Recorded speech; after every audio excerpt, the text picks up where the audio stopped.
Natalie Gelman hasn't always had a great time playing at festivals. I guess I must have been depressed. Like, Becca actually said to people, hey, keep an eye on Natalie because I'm worried about her. Because whatever energy I was putting out there was like, oh my God, why am I here? I don't want to be here. And this is like gross and hot and dusty and I need to leave. And when she started going to Sundance, it took her a while to get used to that too. But listen to these lyrics. So dance with me under the sun, let the snow fall down on you and me and everyone. It's a Main Street romance under Park City skies as I watch the sun dance in your eyes. So how'd she come to write this love song? Find out on today's episode of Tell Me About Your Song. Through the night, fleeting scenes flicker on and off from somewhere distant, out of sight. They take me across a million memories I had, lives I know, before my eyes caught sight of you. Hello, and welcome to Tell Me About Your Song, the podcast where I talk to musicians and songwriters about a song they've written. Today's guest is Natalie Gelman, and the song she'll be talking about is named Sundance in Your Eyes. So where would you like to start, Natalie? There's just, I had tried before writing this one to write a love song, and they'd always come out either bittersweet or sort of forced. And this is just like, it's a genuine love song that it's like the world's happening around them and they don't care. But the world around them is wonderful too. I mean, it's a little, not even really a play on words, but it's got the Sundance isn't sundancing, 2 words, Sundance in your eyes, it's 1 word, because I got inspired to write this at the Sundance Film Festival. I had gotten into a relationship over the course of that prior year with somebody that I'd met street performing at Sundance. And now we're actually engaged to be married. So if you had told me that I would meet my future husband playing music on the street in Utah, I would think you were crazy. So basically I wrote it about Brent. Brent and I had been dating for about 6 months at that point, and we'd met at Sundance, but like didn't actually talk. I just remember meeting him, and there's a whole love story and a very cute meet cute there. He walked up to me and he was listening for a while, and I remember thinking, oh good, you're here. And it was just like this deep knowing of, it was just like past life, like I've known you forever and now I get to meet you again. Now I get to know you again. And I wrote that kind of in the second verse. They take me across a million memories I had, lives I know, before my eyes caught sight of you. It's very poetic, but I feel like it's there. So that's what my intention is when I'm singing. So the first time you went, it sounds like, was 6 or 7 years ago? Yeah, I think it was in 2010 or maybe 9. Were you anticipating it being this sort of great thing that it's kind of developed into? Oh my God, no. I got there and I wasn't playing a lot the first year I was there. And I was sort of socially awkward growing up, and I'm not very good at meeting people for the first time. Like I sort of like to be, I'm very outgoing on stage, and I'd say that I probably developed some sort of alter ego that's like kind of a bitch, like a little bit of a aggressive New Yorker chick on stage. But in real life, like on my day-to-day, I sort of like to be more of an observer until I get to know people. So I like to sort of sit back a little bit, but that I also sort of get depressed doing that. Like I sort of start to get in my own head about like, well, okay, am I gonna have any friends here? And so I was there and I was staying, like, my lawyer's the best.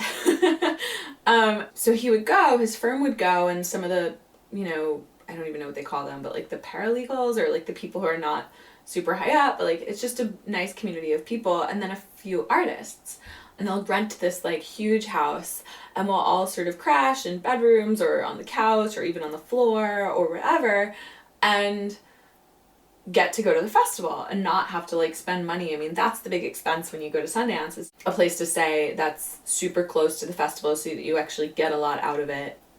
And so I was there, and I didn't know any of the other artists. I didn't know a lot of the people that worked for him that well. And so that first year was really hard, especially those first few days. And I remember it didn't dawn on me to street perform.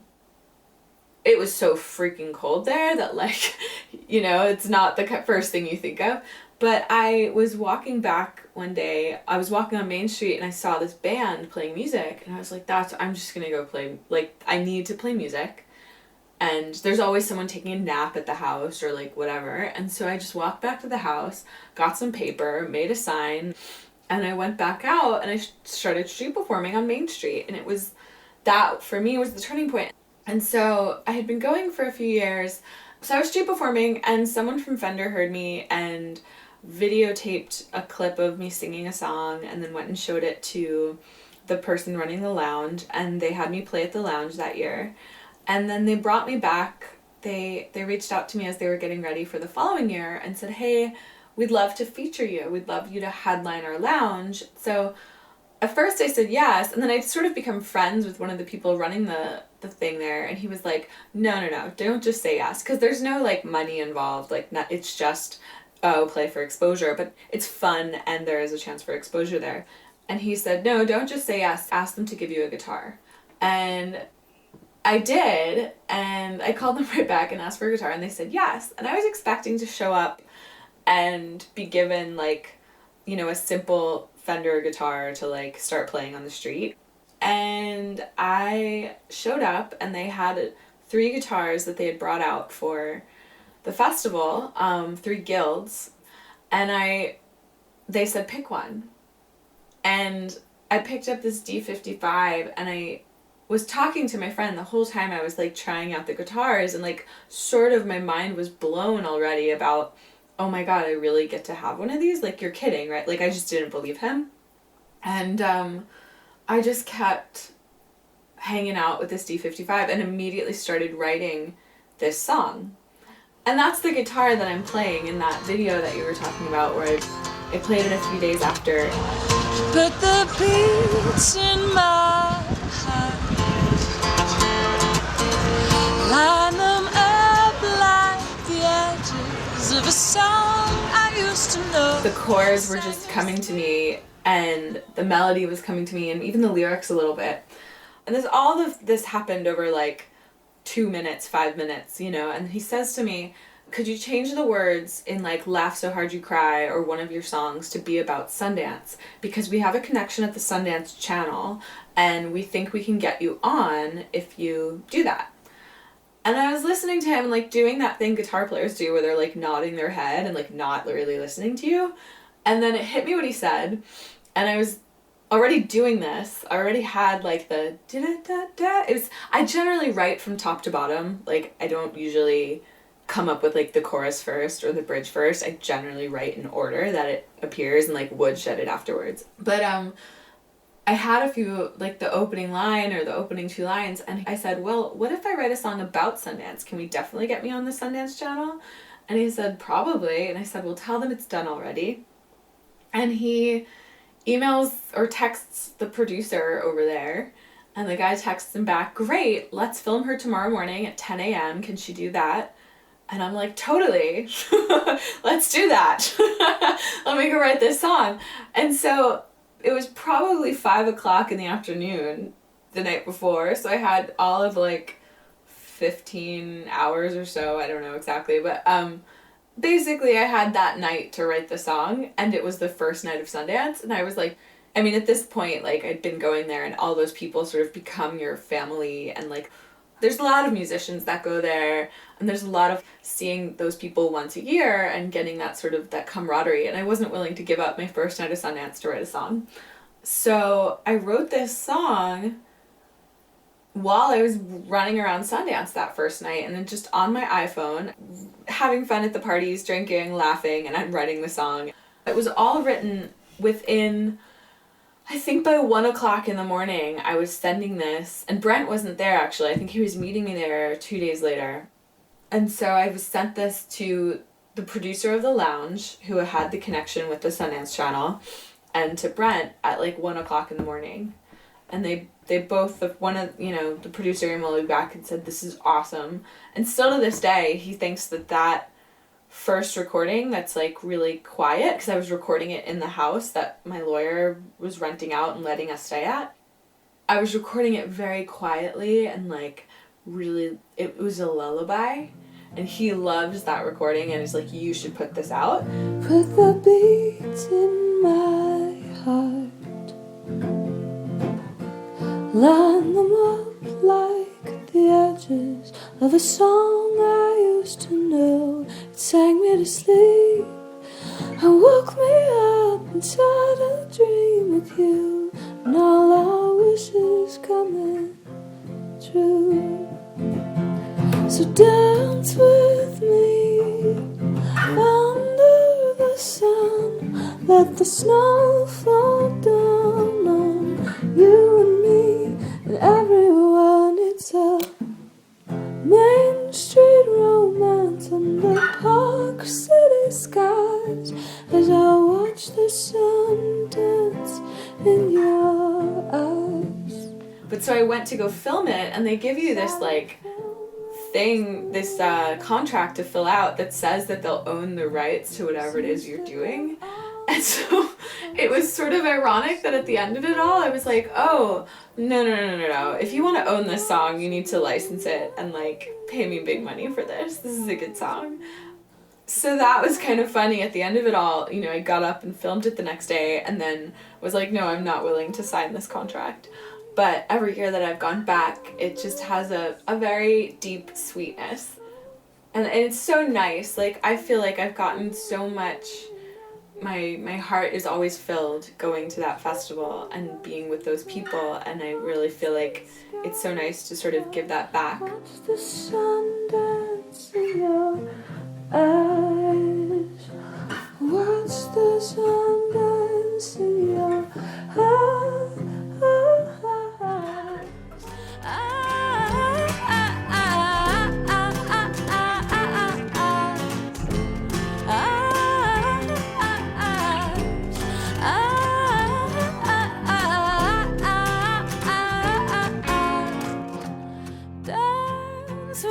The beat of the song is one of the things that struck me about it when I listened to it for the first time. Because I heard a couple versions of it. It's just like kind of this upbeat, sort of bouncy. Yeah. I mean, the first line talks about the beats of your heart. Yeah. When I play that live now, sometimes I'll encourage people. I'll sing that first line. You put the beats in my heart. And it's often, if they'll know me more, I'll try to get them to snap along. Some of the percussion on the recording is actually brushes on my guitar case. First I recorded it live, like guitar and vocals. And then I actually comped my own vocals. This is the first song that we were under a really tight deadline, and the guys who I work with were saying, if you want to take a stab at it and put together like what you want the recording to be, go ahead. And so they showed me how to comp vocals, and I sat there and did it for 2 hours. And like that was the first time I realized, holy shit, like this is another step in the songwriting process. Like this is the way for me to get what it is I hear in my head in the final version, because I was never happy, and I'm super critical of my work. I'm never 100% happy, but I'm much more happy when I'm controlling my vocal, and that's what I've done on my new record, and this was the first song that I did that on, which any singer will know, if you want to love yourself, listening to your own voice, really loud without any sort of room reverb or anything is not a gentle thing to do to yourself. So I did that, and then I brought it to Jesse Siebenberg to work on it. And while in between scheduling that, Todd Hannigan, who's a friend of mine, I had comped it in his studio, and he heard the song and added a baritone bass guitar as the bass line for the song. And I had no input on that, and I just loved what he did. And then I brought it to Jesse Siebenberg, and Jesse and I added a glockenspiel line that we wrote together, and I showed him the pattern I was thinking for percussion. I think I had just toured with a friend of mine and we played on each other's music, and one of the things we did was brought brushes and shakers and stuff, but we didn't bring a drum set. We just played on our guitar cases for like a low, nice thud and that kind of thing. And so Jesse plays drums. His dad was the drummer for Supertramp, and I think Jesse's played drums for Supertramp. I know he sung for them, and he's just super talented. Like, he could play anything, and he just knew exactly what I wanted, or pretended he did and did it, and it was great. So if people would like to hear more of your music, what should they do?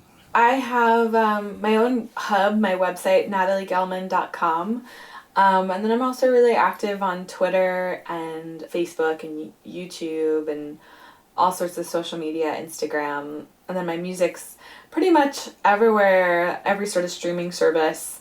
Yeah, people can listen on iTunes and Spotify and Pandora. And I also give away, it's a really kind of nice thing, and a lot of people love my live recordings. I give away 7 free songs when people join my email club on my website, nataliegelman.com.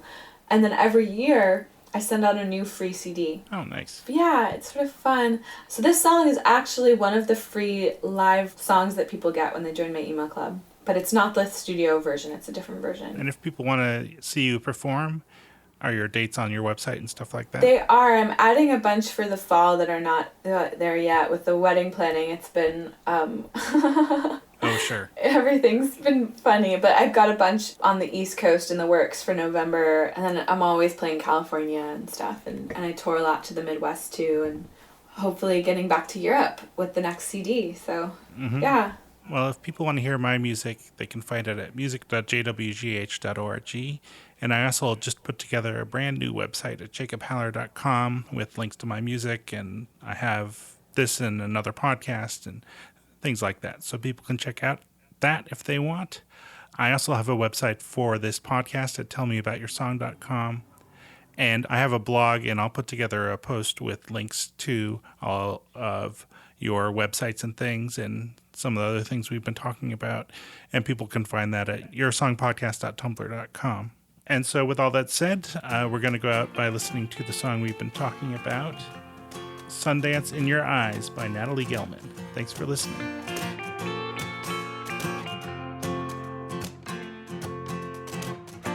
You put the beats in my heart, line them up like the edges of a song I used to know, sang me to sleep and woke me up inside a dream with you, and all my wishes coming true. So dance with me under the sun, let the snow fall down on you and me and everyone. It's a Main Street romance under Park City skies as I watch the sun dance in your eyes. Silent film runs through the night, fleeting scenes flicker on and off from somewhere distant, out of sight. They take me across a million memories I had, lives I know, before my eyes caught sight of you. So dance with me under the sun, let the snow fall down on you and me and everyone. It's a Main Street romance under Park City skies as I watch